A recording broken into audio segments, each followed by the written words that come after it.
যে কুর্তিটা আমি সেলাই করব সেটাই আপনাদের আগে আমি পরে দেখালাম। দেখুন কত সুন্দর ফিটিংস হয়েছে। তো এটাই পিছন দিকটা, আর এই সামনের দিকটা দেখুন। এই যে হাত উঠাবো তো কোথাও টান পড়বে না, কিন্তু দেখুন কত সুন্দর হয়েছে। রাধে রাধে বন্ধুরা, আমার চ্যানেল অঙ্কিতা বুটিক্সে আপনাদের সবাইকে স্বাগত জানাচ্ছি। আমি আগের ভিডিওতে যে কাটিংটা আপনাদের দেখিয়েছিলাম, কুর্তি কাটিং, সেটারই আজকে আমি স্টিচিং নিয়ে চলে এসেছি। তো চলুন আপনারা আমার সাথেই থাকবেন এবং পুরো ভিডিওটা দেখবেন। তো প্রথমে দেখুন আমি যে গলার কাপড়গুলো মাপ করে কেটে রেখেছিলাম, প্রথমে সেটা সাইডগুলো সেলাই করে নেব। তাহলে আমি আগে যদি ওগুলো সেলাই করে নিই, তাহলে যখন গলাটা আমি সেট করব তখন আমার সেলাই করতে অসুবিধা হয়, ওই জন্য আগেই আমি সেলাই করে নিচ্ছি। তাই আমার সেলাই হয়ে গেল। এবারে আমি মিডিলে একটা কাট লাগিয়ে দেবো, তাহলে আমার ওখানে যখন আমি মেন কাপড়ের সঙ্গে বসাবো তখন আমার বসাতে সুবিধা হবে। আর মেন কাপড়টার সাথেও একটা কাট লাগিয়ে দিচ্ছি মিডিলে। নিয়ে ওই দুটো কাপড় আমি যে মিডিলে আছে যে কাট লাগিয়েছি সেখানে আমি এভাবে সেট করে নেব। তারপর আমি ওই যে আমি বসালাম ধারে ধারে ধারে ধারে আমি 1/2 ইঞ্চি রেখে গোটায় সেলাই দিয়ে দেবো। এখানে আপনারা পেস্টিং পেপারও দিতে পারেন। আমি পেস্টিং পেপার নিয়েও পরে একটা ভিডিওতে আপনাদের নিয়ে আসব। তারপরে ছোট ছোট যে সেলাই করলাম সেখানে কাট লাগিয়ে দিলাম। নিয়ে আমি গলার পটিটার ওপরে আমি একটা চাপ সেলাই দিয়ে দেবো, তাহলে চাপ সেলাইটা দিলে ওখানে কাপড়টা ভালো করে সেট হয়ে যায়। তো আমার ওখানে সেলাইটা দেখুন দেয়া হয়ে গেল। দেখুন কত সুন্দর গলার শেপটা চলে এলো। একইভাবে আমি এমনি সামনের গলাটা আগে সাইডটা গোটায় সেলাই করে নেব।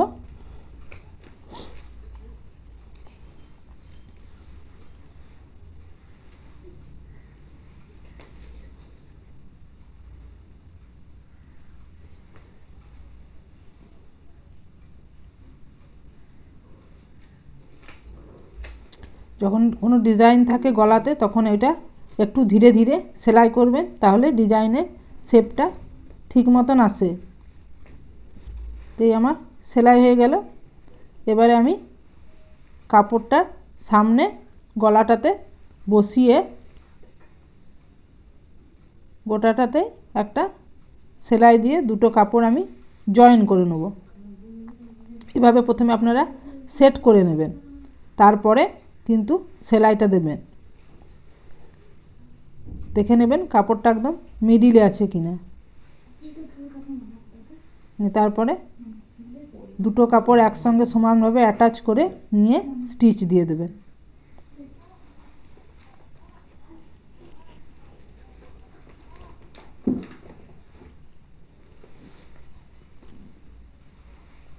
আমার ভিডিওটা যদি আপনাদের ভালো লেগে থাকে তাহলে আপনারা লাইক করে দেবেন, এবং যারা নতুন আছেন আমার চ্যানেলে তারা আমার চ্যানেলটিকে সাবস্ক্রাইব করে দেবেন এবং পাশে থাকা বেল আইকনটিও প্রেস করে দেবেন, তাহলে আমি যখন নতুন নতুন ভিডিও দেব আপনাদের কাছে পৌঁছে যাবে।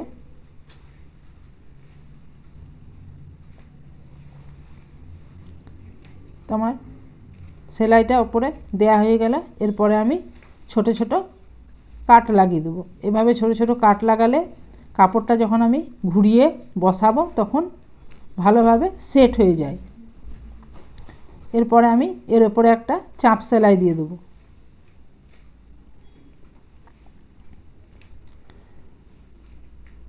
তারপরে কাপড়টা ভিতর দিকে মুড়ে উপরে একটা ফিনিশিং সেলাই দিয়ে দেবো।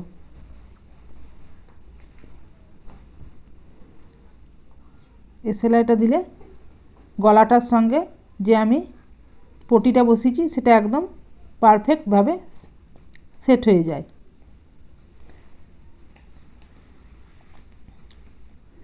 এবারে পিছন পাটটা আমি নিয়ে নেব। নিয়ে পিছন পাটের সঙ্গে সামনে পাটটা দেখো আমি কিভাবে অ্যাটাচ করছি। এই যে পটিটা আছে পিছন পাটের পটিটা সেখানে বসিয়েছি, সেখান থেকে সমানে সামনের পটিটা কিন্তু ওখানেই থাকবে। পিছনের পটিটা আমি সামনের দিকে ঘুরিয়ে সেট করে নেব। তাহলে আমি যখন দেখুন এভাবে সেট করে নেবেন, তাহলে যখন সেলাইটা কাপড়টা ঘুরিয়ে দেবেন তখন সেলাইটা কিন্তু আর দেখা যাবে না, আর গলার ফিনিশিংটাও কিন্তু খুব সুন্দর আসে। দেখুন কত সুন্দর এসছে। ভিতর দিকটাতে দেখুন যে কাপড়ের কাঁধের সেলাইটা সেটা আমার পটিটার ভিতরে ঢুকে গেল। এই একইভাবে আমি দু ধারটাও দেখুন সেলাই করে নিচ্ছি। এভাবে ফোল্ড করে নেবেন, তারপরে এটার উপরে সেলাই দিয়ে দেবেন।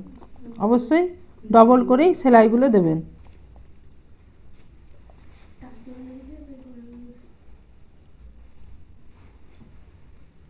দেখুন এভাবে আপনারা গলাগুলো করবেন, তো এই ফিনিশিংগুলো ভালো আসে।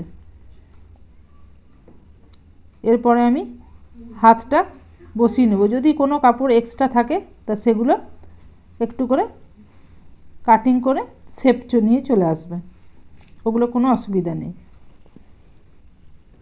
হাতের মধ্যে আমি আমার যেহেতু পিস সালোয়ারের পিসটাতে পাইপিং ছিল, সেই জন্য আমি হাতে এই পাইপিংটা আমি বসিয়ে দিচ্ছি। তো পাইপিং দেখুন কেমনভাবে বসাবেন। পাইপিংয়ের যে বিটটা আছে সেটা ভিতর দিকে দিয়ে পরে চাপের ভিতরে রেখে পাইপিংটা কিন্তু বসাবেন। দেখবেন এভাবে পাইপিং বসালে পাইপিংটা খুব সুন্দরভাবে কাপড়ের সঙ্গে অ্যাটাচ হয়ে যায়, কোথাও কিন্তু বাড়তি অংশ বেরিয়ে থাকে না। তারপরে পাইপিংটা এভাবে ভিতর দিকে দিয়ে ওপরে একটা পাইপিংয়ের গায়ে গায়ে চাপ সেলাই দিয়ে দেবেন।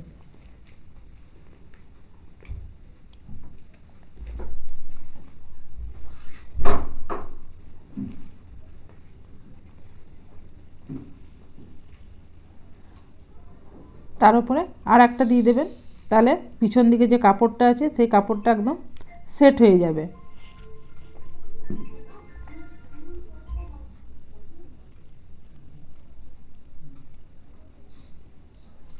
এমন এই হাতটা কমপ্লিট হয়ে গেল। এবারে আমি সালোয়ার স্যুটটার সঙ্গে কামিজটার সঙ্গে এভাবে যখন কাপড়টা বসাবেন তখন অবশ্যই দেখে বসাবেন যে সামনে পাশে যে হাতে ছাটিং করা আছে সেইটা যেন ফ্রন্ট পার্টটার সঙ্গেই কিন্তু সেলাই করা হয়। নয়তো যদি এভাবে ভুলে যান বা অনেক সময় সেলাই করতে গন্ডগোল হয়, তখন কিন্তু ওখানে ফিটিংসটা ভালো আসবে না। সামনের দিকে আপনার আর্ম হোলসের কাছে কিন্তু ঝুলটা থেকে যাবে। তো ওইটা সবসময় একটু যখন সেলাই করবেন এই ছোট ছোট খুঁটিনাটি জিনিসগুলো একটু খেয়াল করে সেলাই করবেন।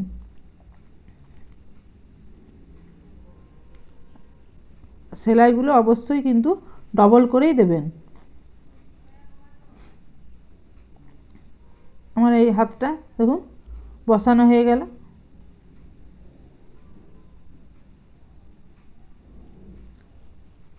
এবারে আমি আর একটা হাতও ওই একইভাবে বসিয়ে নিচ্ছি।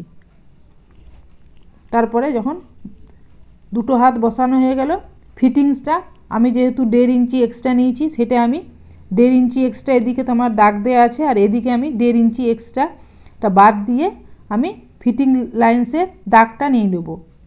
আমি যেখানে যেখানে 1.5 ইঞ্চি এক্সট্রা নিয়েছি কোমরে আর আর্ম হোলসের কাছে সেটা আমি নিয়ে নিলাম, আর যেখানে আমি হিপের কাছে নিয়েছি ওটা আমি 1 ইঞ্চি বেশি নিয়েছি। তো ওটা আমি 1 ইঞ্চি বেশি নিয়ে হিপের মাপটাও নিয়ে নিলাম। তারপরে আমার হাতের মোহরি আছে 11 ইঞ্চি, তো তার আমি হাফ 5.5 ইঞ্চি নিয়েছি। তো সেই আমার দাগ দেয়াই আছে, ওই দাগে দাগে আমি সেলাই লাগিয়ে দেবো।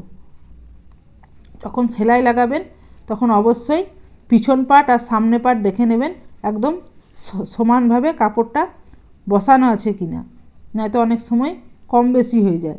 কিন্তু এটা সমানভাবে দেখে নিয়েই তারপরে স্টিচ লাগাবেন।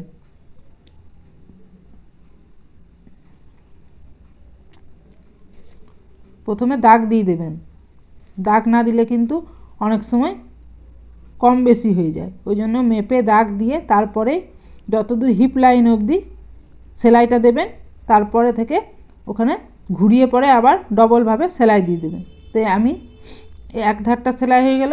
এবারে একইভাবে দেখুন আমি অপর ধারটা সেলাই করে নিচ্ছি।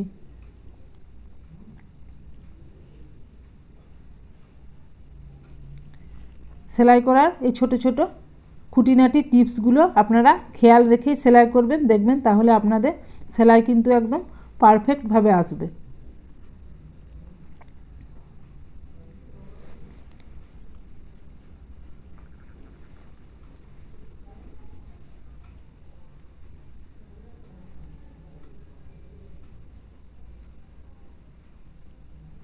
আমি কিন্তু প্রত্যেকটা সেলাই দেখুন ডবলভাবেই দিয়ে দিলাম। এবার আমি যখন সাইডের যে কাটা অংশটা আছে আমার হিপের পর থেকে, সেইটা আমি যখন বসাবো, আমি 1 ইঞ্চি যেহেতু আমি ওখানে এক্সট্রা নিয়েছি, সেই 1 ইঞ্চিটা আমি ডবল ভাঁজে ফোল্ড করে নেব। তারপরে আমি কাপড়টা ধরে ধরে লম্বা করে একদম হিপ লাইন অবধি সেলাইটা নিয়ে চলে আসবো।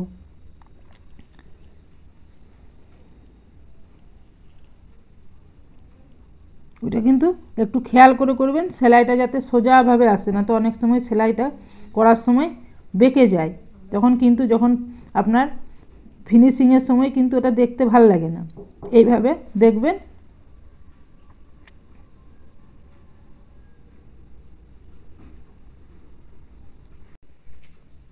এই এক ধারটা হয়ে গেল।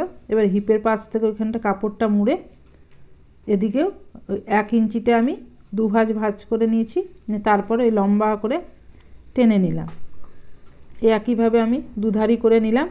তারপরে নিচের দিকে দেখে নেবেন কাপড়টা সমান আছে কিনা। তারপরে ওখানে আমি যে এক্সট্রা কাপড়টা নিয়েছিলাম মুড়বার লেগে, সেটাও ডবল ভাঁজ দিয়ে 2 ভাঁজ করে ফোল্ড করে নিয়ে তারপরে ওপরে সেলাই দিয়ে দেবেন।